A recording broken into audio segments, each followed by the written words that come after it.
Bismillahirrahmanirrahim.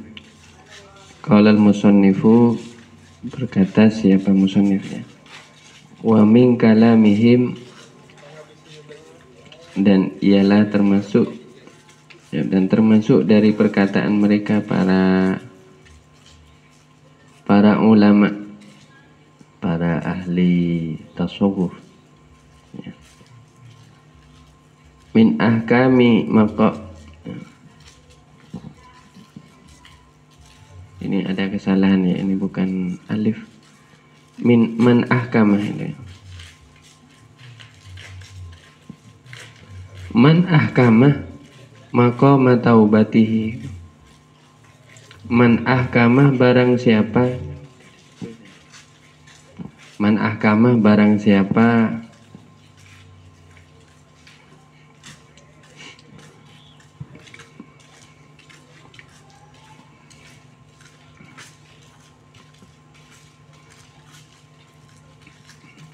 siapa memperbagus, ya, maqam taubatihi, kepada makom taubatnya orang.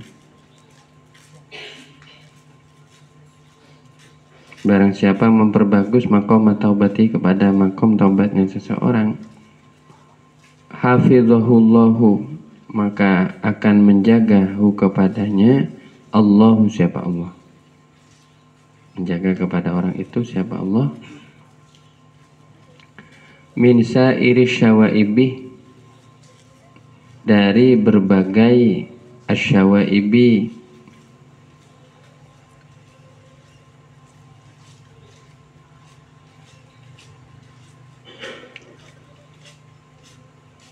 celah-celah, ya, hal-hal yang tercela, celah-celah fil a'mali, fil a'mali allati fil a'mali, yang ada di dalam perbuatan-perbuatannya. Jadi asyawaib itu sesuatu yang mengotori atau mencampuri sehingga tidak murni. Bisa juga diartikan minasyawaibi, dari campuran-campuran, min sa'ir syawbi, dari campuran-campuran yang lain, allati fil amal, yang ada dalam amalnya. Artinya yang merusak amalnya itu.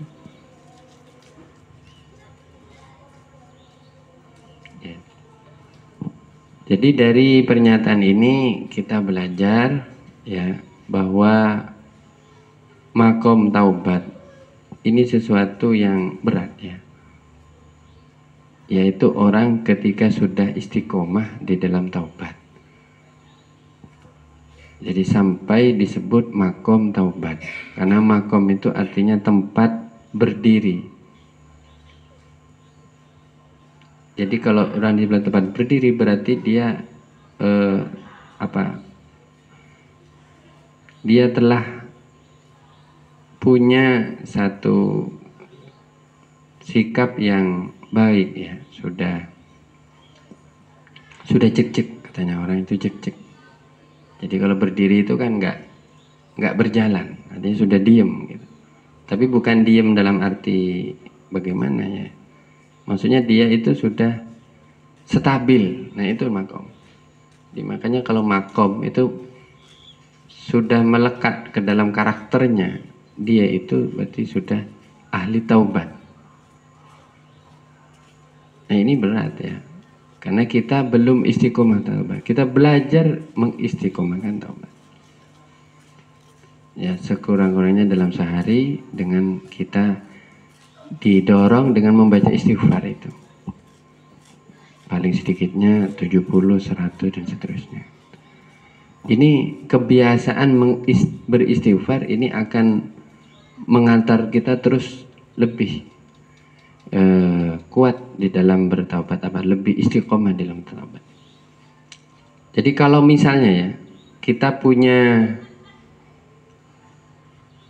kebiasaan, kita tidak bertaubat dalam satu hari merasa nyaman, nah ini berarti belum istiqomah dalam taubat. Ciri orang yang mulai istiqomah dalam taubat, insya Allah, ya ini pandangan saya, wallahu alam, itu adalah dia tidak akan merasa nyaman dalam keadaan tidak bertaubat, gitu, ya. Jadi intinya Kalau dia tidak segera membaca istighfar, hidupnya itu terasa penuh dosa, rasa bersalah. Ya. Dia tenang kalau membaca istighfar. Ini ciri orang mulai istiqomah taubat.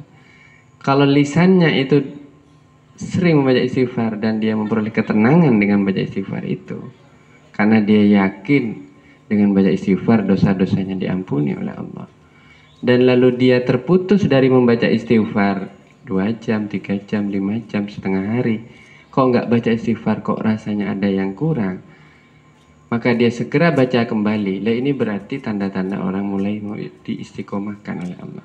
Sebenarnya istiqomah itu adalah semata-mata karunia dari Allah ya. Itu nggak bisa kita ingin istiqomah, itu nggak bisa. Ya, istiqomah itu pemberian dari Allah. Jadi kalau ada orang diberi makom itu ya pemberian dari Allah. Ya, jadi beruntung sekali orang yang diberi keistiqomahan, karena itu tanda bahwa Allah menghendaki orang itu baik.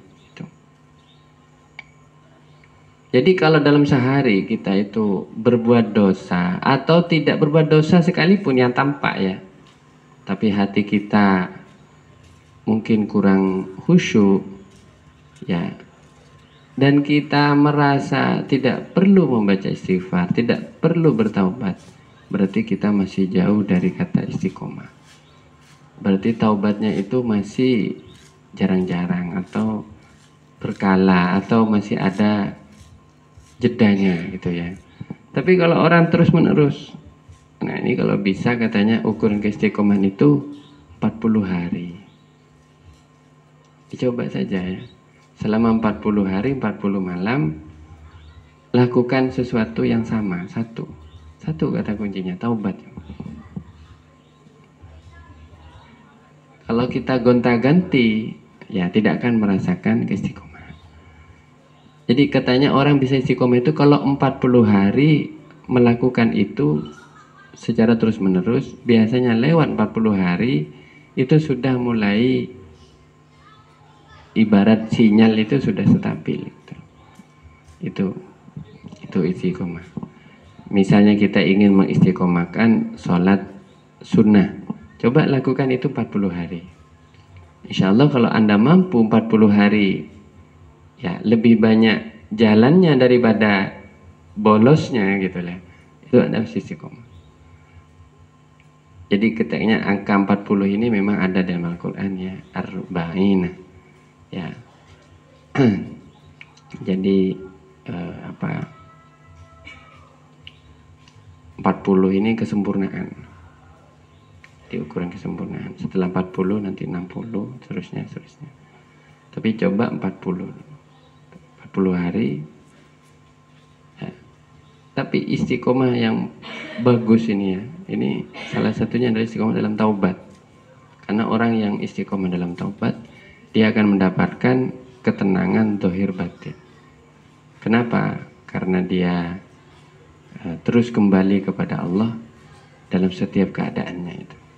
Orang yang bertaubat itu selalu kembali kepada Allah dalam setiap keadaannya itu. Dia selalu memohon ampunan kepada Allah atau perlindungan atas dosa-dosanya itu, daripada dosa-dosanya itu.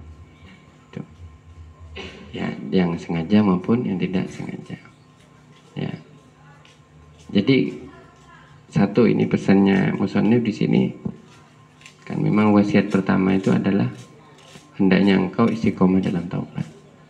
Nah, orang kalau sudah istiqomah dalam taubat, maka Allah akan menjaganya. Ini anunya ya, hasilnya apa? Allah akan menjaganya dari macam-macamnya hal-hal yang merusak amalnya itu, dari kekurangan-kekurangan, aib-aib atau celah-celah dalam amalnya. Begini, orang kalau belum mengerti itu, dia berpikir yang penting saya beramal kan gitu. Ini masih awal ya pemahamannya, berarti belum ngaji atau belum bergaul dengan orang-orang yang punya ilmu. Itu kalau berpikir, ya yang penting saya sholat. Setelah sholat nggak tahu dah, pokoknya yang penting sholat. Nah ini masih awal ya.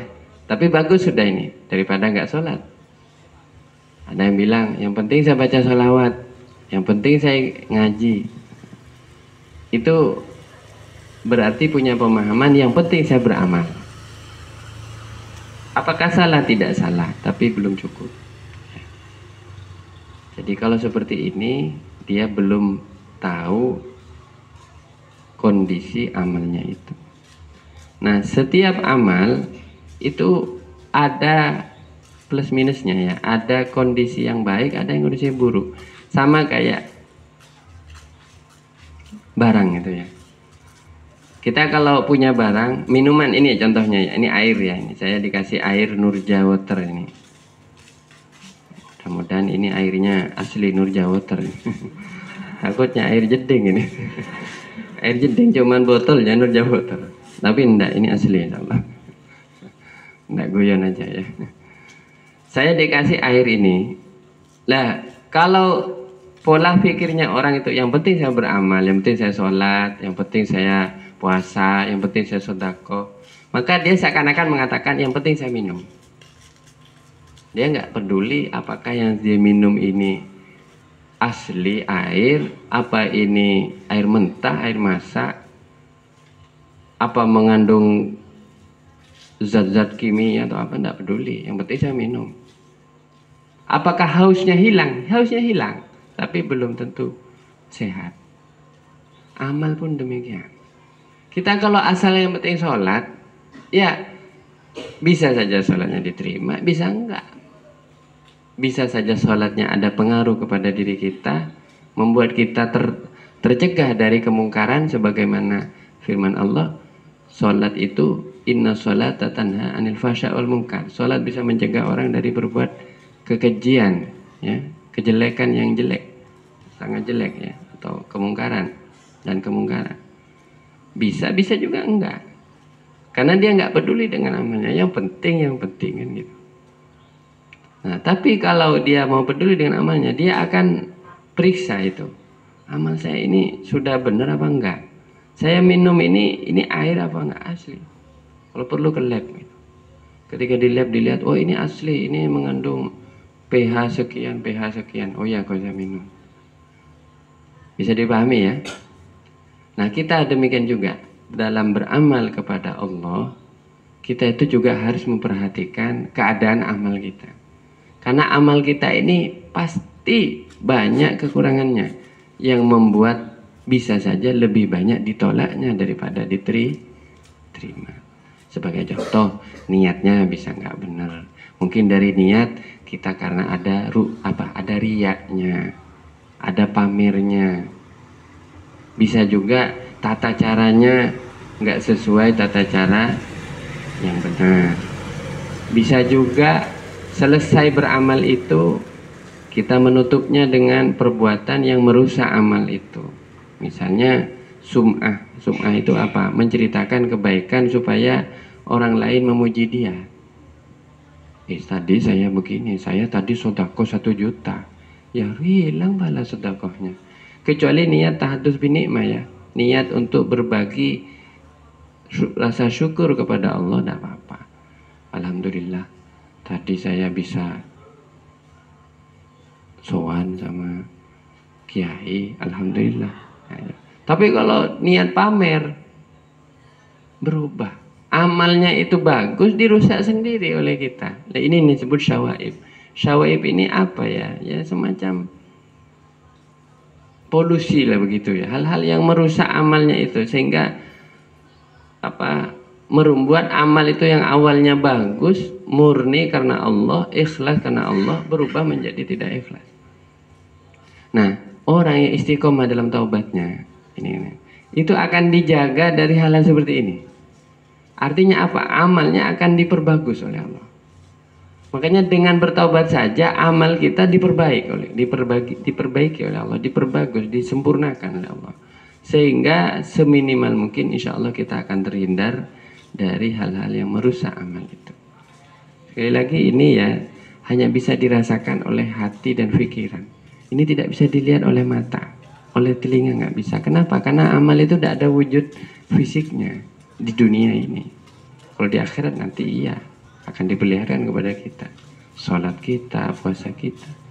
Tapi di dunia ini kayak apa amal saya, tidak bisa dilihat, tapi bisa dirasakan.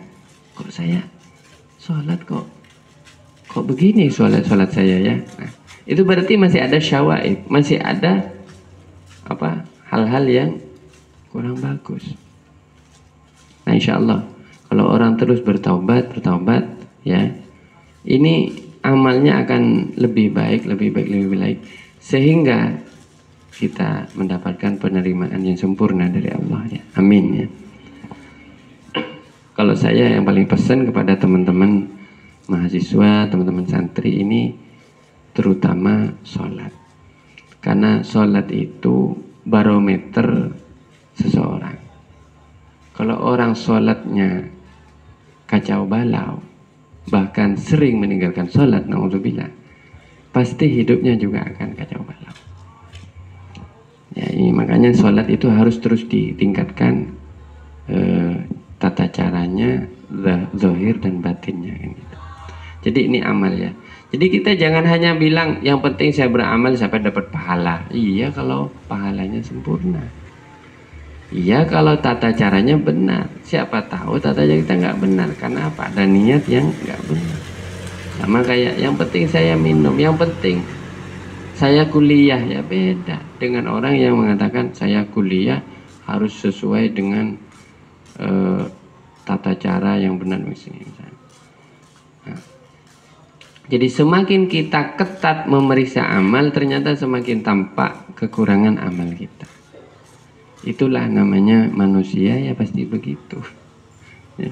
Mana ada manusia itu bisa langsung sempurna kecuali Rasulullah. Kalau Rasulullah memang dari awal sudah sempurna. Kalau kita proses menuju kesempurnaan. Makanya Anda jangan menyerah, kita jangan menyerah. Kita walaupun sekarang sedang dalam kondisi sangat tidak baik-baik saja, itu adalah wajar, manusiawi. Sekarang pertanyaannya, mau tidak kita bertaubat? Kalau bertaubat, maka pintu taubat itu akan memperbaiki amal kita, insya Allah. Dengan taubat itu kita akan ada peningkatan-peningkatan. Tentu ini sekali lagi saya mengatakan tidak bisa dilihat secara fisik. Bahkan bisa jadi teman di depan kita ini sholatnya sama dengan kita. Lama sholatnya sama, mungkin 5 menit, 10 menit. Tapi kualitasnya di hadapan Allah tidak sama. Ada satu yang sholatnya oleh Allah dilihat dengan rahmat, ada yang satu dilihat dengan yang lain. Artinya Allah tidak suka dengan sholatnya, kan bisa jadi. Ternyata kesempurnaan amal itu bergantung pada banyak faktor. Terutama ini yang paling besar adalah niat ya, niatannya. Makanya ya mudah-mudahan ada peningkatan ya. Kita ngaji seperti ini harus ada manfaatnya. Jangan kita bangga hanya dengan banyak mengaji ya. Tapi kalau bisa harus ada sedikit demi sedikit lah, minimal ada yang masuk lah gitu. Dan akhirnya bisa kita praktekkan sedikit. Karena ini penting sebagai bekal kita dalam beramal. Baik, sedikit dulu mungkin. Saya mohon maaf, saya kurang begitu sehat sebenarnya. Dan barusan pulang juga masih ada pengajian di desa sebelah ini. Jadi saya mungkin tidak bisa terlalu lama untuk sesi kali ini. Ya sedikit dulu. Fahiyya, maka adapun taubat ya, atau makom taubat, fahiyya, maka adapun makom taubat, naziru, adalah sebanding makom zuhdi dengan makom zuhud fit dunya, di dunia. Yahfaduhu, yang menjaga apa makom zuhud itu,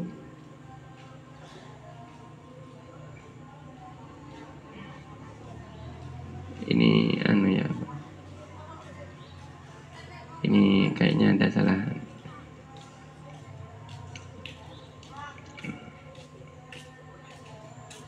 Yahfadhu sahibahu, ini mungkin ada haknya yang pertama. Yahfadhu, menjaga apa makom zuhud itu, sahibahu, kepada pemiliknya makom itu, min sairima, dari segala sesuatu yahjubu yang menghalangi orang itu anil haqqi ta'ala dari Allah Ta'ala. Ya. Jadi artinya apa? Taubat itu, ya taubat itu kalau dibandingkan itu luar biasanya itu sama seperti zuhud, makom zuhud. Tapi ini tinggi ya pembahasan ini sudah ya. Nah, saya tidak berani, takut nggak mengamalkan gitu ya. Karena makom zuhud itu apa? Zuhud itu secara dohir, zuhud itu artinya meninggalkan kemewahan dunia. Gitu. Ya siapa yang mampu zaman sekarang? Ya. Jadi kalau zuhud itu ya secara umum itu tidurnya mungkin hanya beralaskan tikar kan gitu, nggak tidur spring bed gitu ya, atau ya pokoknya itu sih. Tapi sebenarnya zuhud yang sesungguhnya itu adalah tidak, hatinya tidak mencintai dunia itu. Nah, orang yang hatinya tidak mencintai dunia itu tentu dekat kepada Allah. Orang yang hatinya selalu dekat kepada Allah. Nah, ini taubat ini kira-kira sama dengan makom zuhud dalam sisi apa? Mampu menjaga orang itu dari hal-hal yang tidak baik. Nah, kalau zuhud menjaga orang itu dari pengaruh jelek dunia, karena dunia ini kan nempel ya. Dunia ini satu sifat dunia itu katanya Kiai Zaini Munim dulu, dunia itu seperti bayang-bayang, akan selalu menempel kita ya. Tapi kalau kita mencari bayang-bayang itu, kita akan capek. Bayang-bayang nggak bisa ditangkap. Begitu juga dunia. Kita mau pingin uang 100 juta, setelah dapat 100 juta pingin 200 juta, nggak ada puas-puasnya. Itulah dunia. Nah, dunia itu seperti bayang-bayang, selalu nempel. Nah, maka ada pasti pengaruh jeleknya kepada kita. Harta kalau lama-lama ada di tengah-tengah kita punya uang agak banyak ya, terus lama-lama ada di rekening kita, ini muncul penyakit. Apa misalnya kita serakah, kita boros, kita macam-macam itu. Ini dunia. Nah, zuhud, orang yang zuhud itu bisa dijaga dari pengaruh-pengaruh jelek dunia. Oleh Allah dijaga. Tentu ini semua adalah cara Allah menjaga hambanya. Dijaga dari apa? Dia tidak silau oleh dunia. Oh, ini berat. Siapa yang tidak silau sama dunia sekarang? Wong kita kalau lihat mobil Alphard lewat, wow itu, itu berapa gitu. Pasti tanya harganya kan. Terlalu berandai-andai. Kalau saya punya kayak enak gitu. Padahal kalaupun nanti punya, dia masih pingin yang lain. Saya soalnya sudah tanya, pernah juga naik Alphard, bisa biasa aja ini. Kenapa? Ya gitu-gitu aja, namanya dunia ya gitu-gitu aja, ya sama, kelihatannya saja beda. Tapi kalau kita sudah merasakan, ya pada akhirnya kita tidak puas juga, itulah dunia. Ya. Dulu Anda pengen, contoh yang kecil, kita punya apa dunia ini? Ya dunia ini kan kesenangan. Kita punya HP, kita punya laptop, itu dunia loh. Tapi kalau kita ngejar terus dunia itu, saya pengen laptop yang lebih bagus lagi, lebih bagus lagi, lebih bagus. Nggak mungkin suhud. Ya, pasti akan selalu mencari yang lebih tinggi, lebih baru, lebih mahal lagi. Oh sekarang itu ya, ada HP harganya 30 juta. Saya mikir ya Allah, duit 30 juta. Beli sepeda motor jadi 2 itu. Walaupun bekas itu. Nah, saya tuh kaget kemarin diceritain teman. Kan saya itu sekarang baca-baca berita itu ya, polemik soal son itu. Son horek kan. Soalnya sekarang ngetren kan. Apalagi di kota Malang katanya. Waduh, Malang ini dirusak sama son horek ini. Yang dari Malang mana ini? Ada yang dari Malang? Kasihan orang Malang itu sekarang itu ada yang meninggal. Tapi yang paling bahaya itu bukan efek fisiknya saja, yang paling bahaya itu akhlaknya. Anak kecil goyang-goyang gitu. Campur laki perempuan, buka aurat, rusak. Ngaji apa tidak ada gunanya, hilang semua. Dan juga nggak dengar azan itu loh. Kalau ada sound itu nggak mungkin dengan azan. Oh, azannya pakai sound kecil. Sound horeknya dum dum dum dum dum dum. Tahu nggak? Investasi di sound horek itu apa? Itu miliaran. Saya makanya itu bisnis, itu murni bisnis. Sedangkan korbannya apa? Akhlak, moralitas. Coba teman-teman mahasiswa bikin itu kajian itu. Itu di daerah, tidak usah jauh-jauh di Sumen. Ini bukan sound horek, sound biasa. Hanya mengupdate sound itu karena ada hobi, ada kesenangan dunia. Saya tanya, harga sekian ini ada yang 300 juta. Ada yang katanya alat kecil 50 juta. Saya mikir ini kalau buat beasiswa 100 orang kuliah semua. Ngeri loh sekarang itu. Sekarang itu masalahnya bukan kita nggak punya uang, tapi uang kita dipakai buat maksiat. Ini masalah kita di Indonesia. Makanya Allah terus menguji bangsa ini dengan apa? Ekonomi. Makanya pemerintah itu naik terus pajak apa naik. Nggak pernah ada puas-puasnya. Karena nggak pernah tobat itu. Coba tobat.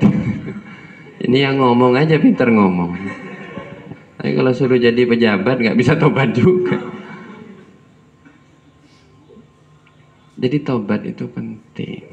Secara individu, sosial, bahkan negara bangsa harus bertobat. Karena Allah tidak akan mengangkat ya cobaan-cobaannya kecuali dengan kita tobat. Allah tidak akan mengampuni kita kecuali dengan tobat. Kan gitu. Maksudnya taubat ini jalan kita menuju Allah, menuju yang lebih baik. Jadi sekarang itu gitu. Makanya apa yang terjadi? Inilah karena mengejar dunia. Nah, kalau orang zuhud, yani zuhud ini paling enggaknya sekarang itu ya, kita nggak ngiler, nggak pengen pada hal-hal yang seperti itu. Kita hidup puas dengan apa yang kita miliki, itu zuhud sudah. Minimal untuk kita ya. Kalau zuhud kalangannya ulama beda lagi. Kalau zuhudnya ulama bukan hanya dari dunia, dari pengikutnya bahkan dia nggak boleh sampai pengen punya pengikut. Kalau ada kiai pengen punya santri tambah banyak, berarti belum zuhud. Berat. Kalau kita kan nggak usah ke situ dah. Terlalu jauh. Yang paling penting sampean ya dikasih oleh Allah apa ya, nikmat dunia, pakaian ini dunia juga. Kalau lebih dari kebutuhan ini dunia. HP, laptop, internet apa. Itu yang penting nggak dipakai buat maksiat. Yang penting nggak dipakai buat hal-hal yang membuat kita berdosa. Maka itu adalah cara kita zuhud di zaman sekarang. Nah sekarang tuh ngeri ya. Jadi saya ini tidak usah jauh nih, daerah Python nih ada yang punya sound totalnya itu 1 M. Saya mikir kebayang apa ini? Ya Allah, ini dunia. Sekali lagi kita ini bukan bangsa yang miskin, kita ini bahkan sangat-sangat kaya. Tapi berapa persen yang kita alokasikan untuk agama, untuk pendidikan, untuk kepentingan orang, berapa persen? Selebihnya apa? Buat senang-senang. Saya tuh jujur ya, mohon maaf, ini saya curhat. Sebagai refleksi saja ya. Saya itu paling bertanya-tanya dalam hati sekaligus cemburu dalam hati. Ketika saya melihat gedung-gedung hotel, bintang 5, tempat-tempat hiburan, itu lebih rame, lebih mewah daripada masjid, daripada pesantren. Masjid pesantren ada yang reot-reot. Pesantren terutama banyak yang masih belum punya fasilitas cukup. Tapi kalau lihat hotel terang benderang, kata saya, sementara itu bukan untuk pahala, bahkan lebih banyak untuk mungkin sebagiannya untuk maksiat. Itu jujur hati saya tuh tidak terima. Uang dibuat main-main gitu tuh nggak terima. Makanya ya semua ini nanti pasti akan dihisab oleh Allah. Yang kita paling takut kalau uang kita ini dipakai untuk ini. Kita jauh dari kata zuhud mesti ya. Orang kalau bisa zuhud, saya yakin kehidupannya akan tentram, akan damai dan barokah, ya, akan barokah. Nah, jadi ini zuhud.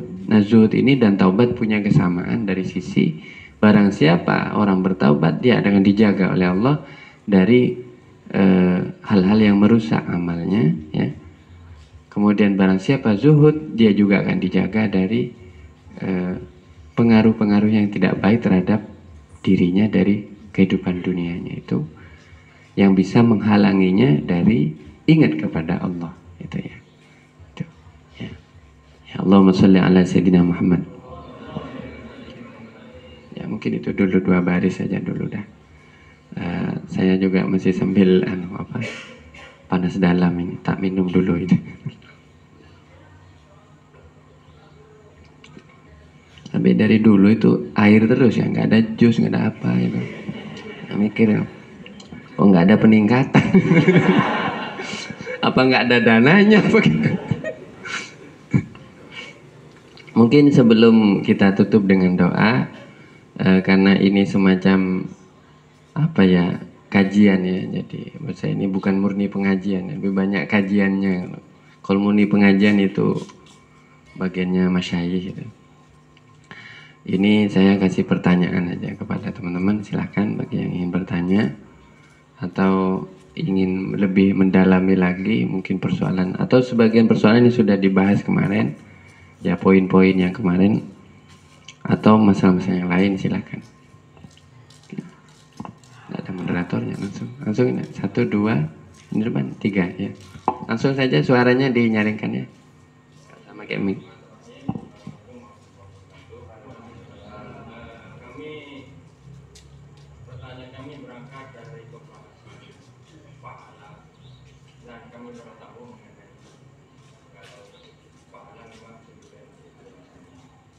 Kemudian muncul pertanyaan tentang sholat yang merupakan hal yang bisa menghambat diri kita untuk melakukan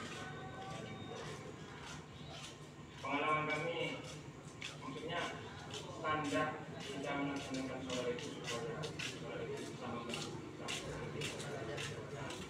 yang tidak dilakukan. Mungkin Sholat dan katanya mencegah ya. Assalamualaikum warahmatullahi wabarakatuh. Saya bertanya, sebelumnya Kiai menyebutkan bahwa tasawuf itu juga memiliki peran yang penting ya dalam aktivitas dalam menghadapi dalam politik, ekonomi. Mohon penjelasannya lebih lanjut ya mengenai bagaimana kita bertasawuf tapi tetap progresif, tidak pasif.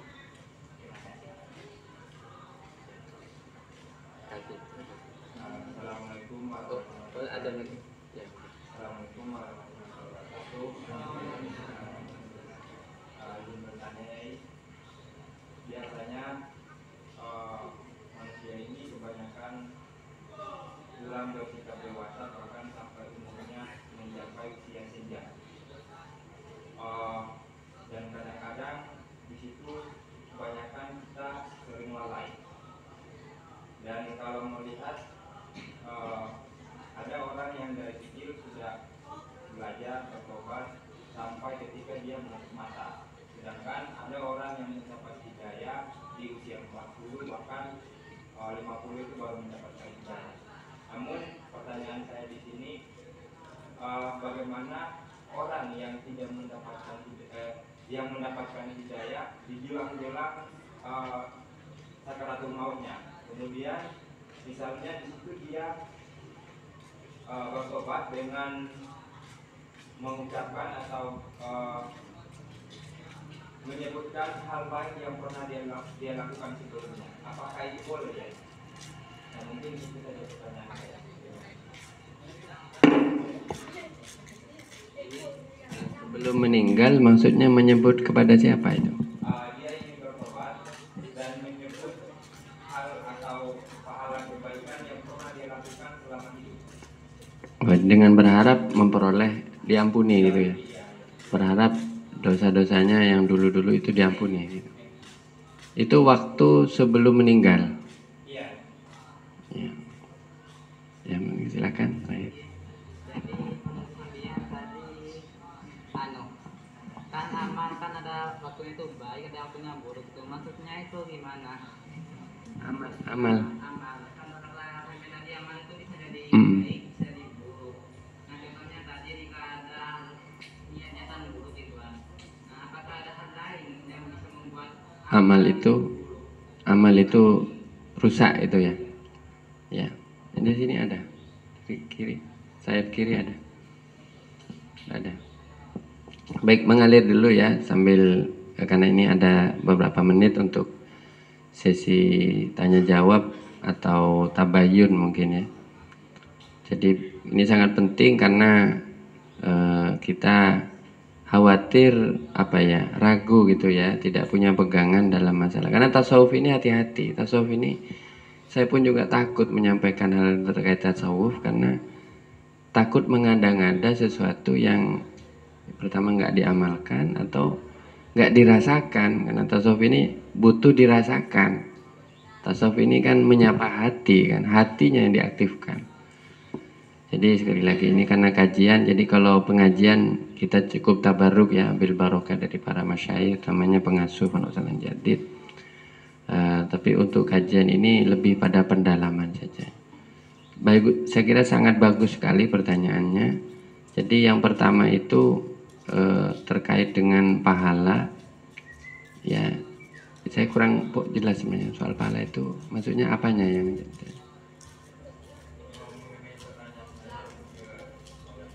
baik sholat. Oke. Sholat itu sebenarnya simple ya, yang diminta dari kita itu apa? Khusyuk. Dan khusyuk ini ulama juga bermacam-macam. Ada yang mengatakan khusyuk itu sesuai tingkatannya. Ada yang mengukurnya secara syariat, yang penting tumakninah. Ketika sholat jangan suka gerak-gerak, tolah-toleh, atau kepalanya ke atas ke bawah, pandangannya ke kanan, ke kiri, ke atas, ke bawah itu. Yang penting kita itu menjaga posisi tumakninah, tenang dalam sholat. Itu sudah ukuran khusyuk menurut perspektif sudut pandang syariat.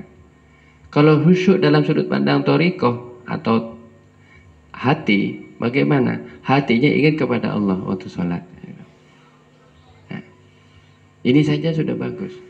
Nah, dengan kita sekurangnya khusyuk dalam sholat, itu ada begini. Kalau sebelum sholat kita melakukan satu dosa, misalnya ini contoh ya, anak muda zaman sekarang. Ya, misalnya ya, sekarang kan sangat mudah kita terpapar konten-konten kekerasan atau pornografi. Sangat mudah, karena itu berseliweran di akun medsos kita. Luar biasa, terutama pornografi. Saya baru tahu ada aplikasi khusus pornografi. Itu katanya yang ngelola, yang punya itu siapa? Salah satu perusahaan online terbesar di Amerika, apa di Inggris gitu. Ini hasilnya tiap bulan itu triliunan katanya, dari bisnis itu. Ini bisnis semuanya. Makanya kita ini jadi korban sebenarnya. Nah, misalnya ya, misalnya ada seorang anak muda yang terpapar konten pornografi. Ini kan mungkarot. Ini dosa. Dosanya mata kan. Kemudian dia tuh sholat. Nah, kalau waktu sholat dia berjuang. Kenapa? Coba bayangkan ya. Apa yang dilihat itu cepat masuk ke dalam memori kita. Itu. Kita kalau ngelihat sesuatu pasti akan melekat. Apalagi misalnya mohon maaf, fotonya orang telanjang. Sholat pasti nggak khusyuk kan. Tapi dia berjuang untuk khusyuk. Ya Allah, sholat. Nah, di rakaat pertama nggak khusyuk, rakaat kedua nggak khusyuk, rakaat ketiga khusyuk, rakaat keempat khusyuk. Ada kan kasus seperti ini? Keluar dari sholat, hilang ini. Inilah kehebatan sholat. Artinya apa? Dia yang awalnya terdorong untuk melakukan yang lebih dari sekadar melihat. Karena pornografi ini sebenarnya baru awal. Tapi tujuan terakhirnya itu apa? Zina. Alhamdulillah. Ini rangkaian ya memang. Cuman setan itu dari awal dulu. Gimana? Penglihatannya dikasih dulu seperti itu kan. Baru nanti kalau sudah terdorong, tergoda terus akhirnya nggak puas, akhirnya mengejar kesenangan seksual. Ya. Ini bahaya, ini banyak orang terjebak di sini. Nah, ini misalnya ya, dia sholat hilang sebagian hal-hal yang pengaruh itu, bahkan seluruhnya bisa hilang, dia jadi tenang kembali. Dia tiba-tiba ingat kepada Allah, ya dosa saya ini. Istighfar saat itu. Ini yang dimaksud sholat itu mampu mencegah orang dari kemungkaran. Ini pada kasus yang banyak, misalnya pada anak muda. Kalau pejabat gimana? Korupsi, lebih besar lagi kejahatannya, dosanya lebih besar lagi. Daripada pornografi lebih besar lagi korupsi itu. Kenapa? Karena korupsi itu merugikan negara dan bangsa, merugikan umat. Misalnya dia sebelumnya korupsi, terus dia sholat. Begitu sholat dia ingat, ya Allah, kok ini dosa. Keluar dari sholat, nggak jadi uangnya dikembalikan. Ini luar biasa. Makanya begini ya, sebenarnya sholat ini kalau dikaji luar biasa. Hanya pertanyaannya, kenapa sholat kita tidak menjadi obat? Kenapa sholat kita tidak mencegah? Tidak ada perbaikan. Kenapa? Karena waktu sholat seakan-akan tidak ada bedanya dengan sebelum sholat. Waktu sholat tidak ada ingat kepada Allah, kembali kepada Allah. Makanya gini aja dah, kita niat sholat, setiap sholat 5 waktu itu niat taubat saja. Itu bagus sudah. Karena dengan kita niat taubat, ya Allah saya sholat ini niat taubat, ya Allah yang kembali. Itu akan menghilangkan banyak hal-hal yang mungkarot yang mungkin pernah kita lakukan, atau bekas-bekasnya itu masih terasa di dalam diri kita. Ya kan macam-macam mungkarot itu ya. Mungkin berkata-kata kotor, mungkin alhamdulillah, kalau durhaka itu sudah termasuk fasya ya. Fasya itu kekejian. Ya mungkarot itu dari hal yang paling sederhana ya. Suka ngelihat cewek misalnya. Itu mungkarot. Itu. Atau itu tadi, misalnya suka lihat porno atau pornografi atau apa misalnya. Atau suka berjudi misalnya.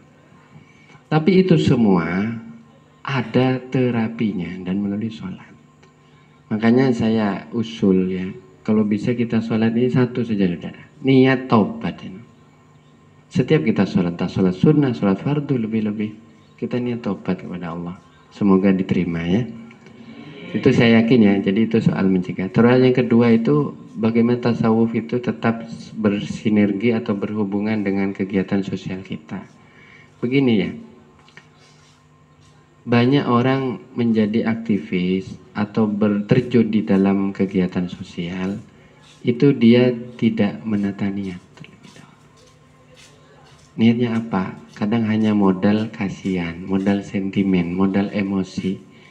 Bahkan ada yang dasarnya ideologi. Itu bukan karena Allah. Disitulah tasawuf bisa memberi pencerahan. Ketika kita berbuat sesuatu, bersosial, berpraksis ya. Kalau istilahnya teman-teman aktivis itu berpraksis, beraction, itu diberi niat yang benar, didasari niat yang benar, maka saya yakin perjuangan kita akan lebih bermakna. Tidak hanya menghasilkan manfaat, tapi juga pahala dan derajat di sisi Allah. Ini maksud saya. Jadi bisa jadi orang beraktivisme, entah di kemahasiswaan, entah di sosial, bahkan di politik, birokrasi, bahkan internasional. Tapi karena dasarnya itu bukan karena Allah, maka dia akan terus terombang-ambing. Misalnya karena kepentingan pribadi, saya terlibat di sini ya karena saya pengen jadi ketua. nggak jadi ketua, mundur dia. Nggak akan bertahan lama di dalam aktivisme itu. Saya gabung di organisasi ini karena saya ingin dapat uang. Nggak dapat uang, nggak jadi gabung. Saya ingin bergabung ini karena ingin dapat relasi. Kalau nggak dapat relasi, nggak jadi. Jadi segala sesuatu kalau niatnya bukan karena Allah akan terombang ambing. Ya, makanya di dalam ajaran Nabi itu kan apa, jihad harus didasari karena Allah. Dulu ada orang berperang. Berperang itu kan ya bentuk aktivisme sebenarnya. Kalau bahasa sekarang ya perjuangan sosial. Ya. Berperang, mati dia, terbunuh, mati. Tapi apa sabda Nabi? Ini masuk neraka orangnya. Para sahabat kaget. Duh, ini kan mati perang Nabi Rasulullah. Ini kan mati dalam keadaan berperang di jalan Allah. Nabi lalu berperang. Enggak, niatnya ini bukan karena Allah. Orang ini berperang supaya dibilang pemberani. Kita ini kalau dibedah ya, dunia aktivis kita ini bobrok. Saya 10 tahun lebih saya itu mulai dari gerakan buruh, gerakan petani, gerakan mahasiswa. Walaupun dulu saya lebih banyak kontemplasi dan menulis. Tapi selepas dari S1 atau menjelang dulu dari S1, saya banyak terlibat di berbagai gerakan. Bahkan saya dulu pernah mengorganisir demo besar-besaran di Tangerang itu. Ya ikut mengorganisir, bukan satu-satunya bersama-sama. Itu saya merasakan satu. Untung saya orang pesantren. Saya diingatkan sholat. Kalau sedang aktivis jangan lupa sholat kan gitu kan. Tapi terutama pelajaran terbesar di tasawuf itu apa? Niat. Niatnya kamu kan apa? Karena Allah apa karena yang lain gitu. Ini nggak bisa ditawar-tawar. Makanya kita ayo nata niat lagi. Kita aktif di apapun boleh. Mau gerakan apapun boleh. Karena itu pengabdian. Itu ada manfaatnya. Tapi kita memberi manfaat kepada orang, tapi kitanya sendiri yang rusak. Kitanya sendiri yang hancur, ya rugi. Kita rugi. Nah ternyata saya mendapat kesimpulan, tidak semua orang itu ikhlas karena Allah. Itu satu-satu. Kesimpulan saya itu satu. Ketika satunya mengatakan begini, satu yang mengatakan begini, tidak sejalan, musuhan sudah. Kadang tiba-tiba sudah ada dua kelompok di dalam satu organisasi, itu sering. Pertentangan, konflik-konflik itu sering. Sehingga waktu itu saya sempat kadang sakit hati, kadang juga mungkin saya menyakiti orang. Pokoknya nggak karu-karuan. Ini dunia aktivis memang penuh dengan lika-liku. Tapi satu ternyata ya, kalau dipikir karena tujuan kita tidak sama. Bukan untuk Allah, bukan karena Allah. Coba karena Allah, perjuangan kita akan sama. Akan insya Allah saling mendukung. Jadi ini buat saya contoh ya, bahwa tasawuf itu ternyata bisa berkontribusi untuk memperbaiki aktivisme kita. Dengan syarat kita itu menata niat. Nah, kalau ada orang bilang tasawuf itu tidak bisa aktif. Orang kalau tasawuf itu zikir terus, wirid terus. Itu mungkin sebagian benar, tapi sebagian salah. Kenapa? Karena para guru tasawuf itu rata-rata adalah orang yang sangat aktif secara sosial. Gitu. Bahkan Imam Naqsyabandi ya, yang kemarin ada peringatan haulnya itu ya. Itu pernah mengatakan, sibukkan tanganmu dengan bekerja dan sibukkan hatimu dengan zikir. Ini pesan beliau. Luar biasa. Sibukkan tanganmu dengan bekerja. Artinya jangan sampai diam tangan kita ini. Kita jadi tukang, bangun ini, dagang, bertani, silahkan sibuk. Tapi hatinya jangan lupa zikrullah, ingat kepada Allah. Ini ajaran tasawuf. Jadi tidak benar ya kalau dibilang tasawuf itu membuat orang tidak berkembang atau tidak maju atau tidak peduli pada sosial. Semoga bermanfaat ya. Tapi ada bukunya itu, sampean baca aja, judulnya Tasawuf Sosial. Ada bukunya itu. Sekarang sudah banyak buku-buku tasawuf yang punya wacana seperti itu. Silahkan dibaca supaya untuk lebih kaya lagi. Terkait yang terakhir itu, yang sini apa tadi? Bertobat menjelang akhir ya. Asal ini ya, dia tidak dalam keadaan sakratul maut, masih diterima. Kalau sebelum sakratul maut sedang sakit parah ya, tapi dia masih sadar, itu insya Allah diterima. Karena ada hadisnya itu ya. Saya kalau tidak dasar hadis takut mengada-ngada. Karena masalah ini masalah yang gaib sebenarnya. Kan kapan Allah menerima taubat seorang, ini kan hanya Nabi yang bisa memberitakan kan. Ya, melalui hadis-hadis Rasulullah SAW. Itu apa? Hadisnya bahwa orang diterima taubatnya malam yughargir, selama ini nyawa ini tidak ada di kerongkongan. Artinya apa? Kalau sudah di kerongkongan, ini tidak diterima. Maksudnya di kerongkongan itu gimana? Kenapa kok nggak terima? Sebagian ulama ada mengatakan begini. Ya, ini seingat saya dalam satu kitab bahwa kenapa taubatnya orang itu kalau sudah tidak diterima? Kenapa? Karena saat itu dia sudah melihat surga atau neraka. Dia akan melihat di mana tempatnya nanti di akhirat. Jadi pada saat itu ada peristiwa gaib itu, pemandangan gaib yang itu hanya dialami orang yang sakratul maut. Ya kalau mau mencoba ya duluan sampai. Saya nggak mau loh, belum siap saya. Karena kalau sudah sakratul maut itu tidak mungkin balik lagi sudah, pasti kan meninggal. Tidak mungkin turun lagi nyawanya kan. Karena ruh itu ya, ini misteri ruh. Kulir ruhu min amri rabbi wa ma utitum minal ilmi illa qalila. Katakanlah wahai Muhammad, ruh itu urusan Tuhanku. Dan kalian tidak diberi ilmu tentang ruh kecuali sedikit. Gak ada yang tahu tentang ruh itu. Sedikit aja yang kita ketahui. Ruh itu apa? Dicabutnya dari ujung kaki. Makanya orang kalau mau meninggal kakinya itu dulu yang dingin, yang apa? Yang kaku sampai akhirnya nggak gerak lagi. Ini prosesnya cepat ini. Ya tergantung, ada yang cepat, ada yang lambat. Waduh, ini katanya kalau lambat, ini kayak dikuliti kulit kita, ini kayak ditusuk-tusuk. Subhanallah, ini pengalaman. Saya takut ya. Pokoknya kalau sampai mau nyoba duluan monggo. Saya nggak bakal ikutan loh. Dicabut dari kaki. Nah, sampai ke perut sampai. Ini kematian ini. Nah, kalau sudah nyampe di sini udah nggak ada peluang taubat sudah. Kenapa? Karena saat itu dia sudah melihat ada tersingkap katanya. Jadi itu pemandangan yang hanya dialami oleh sakratul maut. Kalau kita yang masih normal-normalnya enggak. Yaitu apa? Dia akan melihat saya ini masuk surga apa neraka. Kalau dilihat surga, maka dia akan tersenyum. Makanya ada orang mau meninggal kan tersenyum. Itu karena dia sudah melihat. Entah sebentar atau lama nggak tahu. Pokoknya melihat. Ada yang takut begini.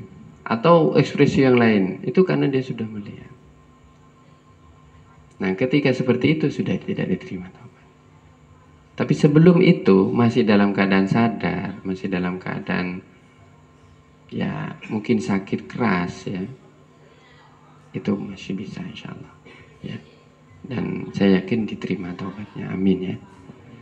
Bahkan itu tanda husnul khotimah, tanda akhir yang baik. Ya syukur kalau bisa bertaubat di detik seperti itu. Daripada enggak. Gitu. Jadi katanya ada orang yang perbuatannya selama hidupnya itu rusak, tapi menjelang akhir hidupnya justru ada kebaikan. Maka Allah mencatatnya sebagai kebaikan. Maka orang itu dicatat orang baik. Itu takut ya. Saya soalnya beberapa kali mendampingi orang meninggal. Saya tuh ngecek ini nyampe mana sudah nyawanya. Tapi rata-rata kalau sudah nyampe sini, ini sudah nggak bisa diajak ngomong. Ini sudah dekat sekali ajalnya. Tapi saya sering melihat wajah-wajah yang tenang. Ya. Jadi saya tuh melihat, waduh ini orangnya soleh, insya Allah. Kenapa? Senyum. Kadang tersungging senyum begini. Kadang ada yang tertawa bahkan. Ada orang meninggal tuh tertawa. Gini. Kenapa? Yang dia lihat bukan kita. Dia bukan tertawa lihat kanan kirinya, dia tertawa lihat surga atau apa pemandangan surga itu. Tapi semoga kita husnul khotimah ya. Sehingga kita meninggal dunia tersenyum. Ya. Tersenyum, bukan dalam keadaan merengut. Ya insya Allah ya, insya Allah. Kemudian terakhir itu tadi apa? Oh ya, apa yang membuat amal itu bisa berubah ya sikap kita kepada amal itu. Kalau sekali lagi hal yang paling banyak merusak amal itu apa? Ya riya itu kan, ujub, sombong itu merusak amal. Artinya gini, kita sudah dapat pahala dari amal itu, tapi pahalanya kita hancurkan sendiri. Kita kobongkan pahalanya itu. Jadi ibaratnya gini, orang kan beramal itu pasti ada pahalanya ya. Kita jalan ke masjid, satu langkah, satu pahala, satu dosa dihapus. Gitu, saat jalan ke masjid. Kita itu sebenarnya setiap hari nabung pahala. Tapi kalau kita ibaratnya rekening gitu ya, kita setiap hari nyaldo nambah, ada pahala, kita ada masuk katakanlah ke rekening kita, catatan amal kita itu ada uang masuk 2 juta, 3 juta kan tambah banyak pahala kita. Dan di akhirat nanti pahala ini akan dirupakan dalam bentuk kenikmatan di surga, kan gitu. Nah, kok tiba-tiba kita rusak sendiri, kita ambil, kita buang-buang, ya kita sendiri rugi. Tapi itu yang paling banyak merusak itu memang setelah kita melakukan amal, ini yang paling banyak. Biasanya apa? Riya. Ya, riya ini bisa waktu amalnya dilakukan. Kita sholat atau puasa atau apapun ya, niatnya untuk dipuji orang. Kemudian yang kedua, kita cerita amal itu untuk sombong-sombongan misalnya. Ini rusak amalnya. Kalau sodakoh yang rusak itu dengan menyebut-nyebut kebaikannya. Ada orang sodakoh, ini kasih. Kemarin kamu kan sudah tak kasih, kok minta lagi? Itu tercela itu merusaknya. Ya macam-macam ya, banyak. Kita harus belajar. Setiap amal itu tidak sama. Ada faktor-faktor yang merusak itu tidak sama. Kalau ilmu kayak kita ngaji sekarang, yang merusaknya apa? Apa yang merusak orang ngaji itu? Apa? Merusaknya misalnya su'ul adab sama guru, misalnya gurunya digibah. Merasa guru tadi itu nggak bener itu. Itu nggak alim itu. Itu kayaknya kurang baca. Kalau saya bacanya mungkin rusak. Ilmu yang didapat tertolak sendiri langsung. Jadi intinya itu hal-hal yang mengcancel amal kita itu. Makanya itu jangan sampai dilakukan. Ketika kita mau melakukan itu segera sadar, oh naudzubillah, astagfirullah, ini nggak benar ini. Nah, jadi. Gitu. Ya apapun ya, setiap amal itu pasti ada faktor yang bisa merusaknya. Ya. Makanya kita harus menjaga diri dari hal-hal tersebut. Kita harus banyak ngaji dan belajar, lalu kita bandingkan dengan keadaan kita sendiri. Ya apapun itu. Tapi yang paling banyak tentu adalah dosa-dosa.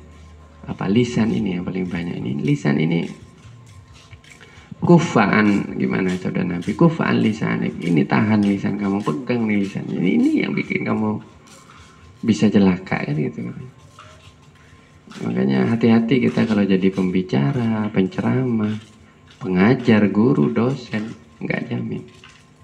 Ini yang bisa ngerusak amal kita ini, omongan kita ini kan. Ya, yang merusak hubungan silaturahim apa? Ya itu tadi, bertengkaran, ya rusak. Jadi intinya yang merusak ya kita sendiri. Ketika kita melakukan amal, yang merusak kita sendiri. Kalau Allah tidak merusak, Allah tidak zalim kepada kita. Allah melihat amal kita, dilihat oleh Allah. Oh bagus. Tapi yang merusak manusianya sendiri. Jadi amal itu nggak dirusak orang loh ya, dirusak kita sendiri. Makanya kita harus menjaganya supaya terhindar dari hal-hal yang merusaknya. Ya, tapi semoga Allah menjaga kita ya. Jadi kita harus terus minta penjagaan kepada Allah. karena hanya Allah yang bisa menjaga kita sendiri. Mungkin kita tutup mari dengan pembacaan sholawat bil qulub. Saya itu selalu menganjurkan ya, kalau setelah ngaji atau belajar kita baca sholawat bil qulub. Supaya apa? Supaya hati kita diobati. Karena ini kan sholawat untuk mengobati hati, obat hati. Rasulullah sebagai obatnya kan gitu. Artinya apa? Dengan sholawat ini hati kita insya Allah terbebas dari riya, dari ujub, dari sombong atau penyakit-penyakit yang lain. Karena penyakitnya orang nyari ilmu itu ya kebanyakan itu saya sebut tadi. Karena orang kalau punya ilmu itu merasa punya kelebihan dibanding yang nggak punya ilmu. Kita merasa lebih hebat daripada yang nggak ngaji, merasa lebih mulia daripada yang orang bodoh. Kalau orang yang bodoh itu belum tentu bodoh beneran gitu. Jadi ini bahaya, jangan sampai. Makanya dibacain sholat bil qulub, semoga itu nggak sampai terjangkit ke diri kita. Jadi ini saya baca, mari baca 3 kali. Ini sekaligus diniatkan doa untuk keberkahan ilmu yang kita peroleh. Amin. Allahumma sholli ala sayyidina Muhammadin tibbil qulubi wa dawaiha wa afiyatil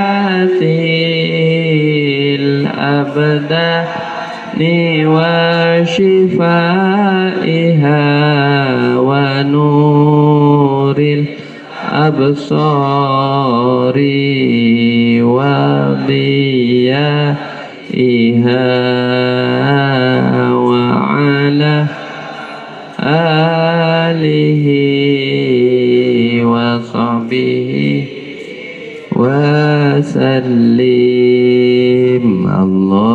Allahumma sholli ala sayyidina Muhammadin tibbil qulubi wa dawaiha wa afiyati abdani wa shifaiha wa nuril absari wa diyaiha wa ala alihi wa sahbihi wa sallim. Allahumma sholli ala sayyidina Muhammadin tibbil qulubi wa dawaiha wa afiyatil abdani wa shifaiha wa nuril absari wa diyaiha wa ala alihi wa sahbihi wa sallim. Mari kita baca doa kafaratul majlis. Subhanakallahumma wa bihamdika asyhadu la ilaha illa anta astaghfiruka wa atubu ilaik. Assalamualaikum warahmatullahi wabarakatuh.